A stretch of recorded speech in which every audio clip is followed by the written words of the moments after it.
It was a fight for his life. A 14-year-old boy swept up in the tide and cold waters of the Bay of Fundy at a St. John beach. He'd been in the water at least 30 minutes before firefighters could reach him and pull him out. Heavy rains, high winds, and big waves made the rescue difficult. But he was out quite a ways. He was out at least 400 or 500 feet, and the tide brought him back in.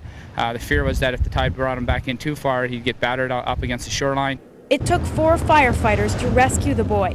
2 of them stayed on the beach holding onto the rope, which was tied to the waist of one firefighter and the wrist of another, who managed to grab the boy. His parents were also in the water trying to save him. The rescue team was worried for their safety as well. Family members, the husband and the mom and dad were biting to go. So there was a lot of tension, because when we knew that there was a chance that 4 people could end up back in the water and we'd have a greater situation. Fire officials believe the boy was standing on the shore with a friend, possibly looking at the waves. They suspect he got too close to the water and then was swept away. The boy's 13-year-old friend was also in the water, but he managed to swim to safety on his own. For people who came out to catch a glimpse of the high waves, word of the dramatic rescue was a shock. It is terrible.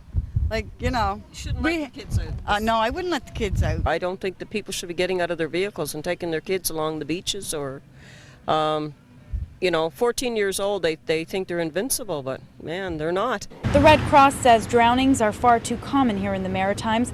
The organization urges people to consider the risks around them to prevent these types of situations. In wind and rain and waves, rocks can become slippery, waves can be rogue waves and come up a lot higher than you might expect. So it's always important to take precautions. The boy, his friend, and one firefighter were taken to hospital. The boy is being treated for hypothermia. His friend was released, and the firefighter is recovering from cold stress, which is less serious than hypothermia. All are fortunate to have survived.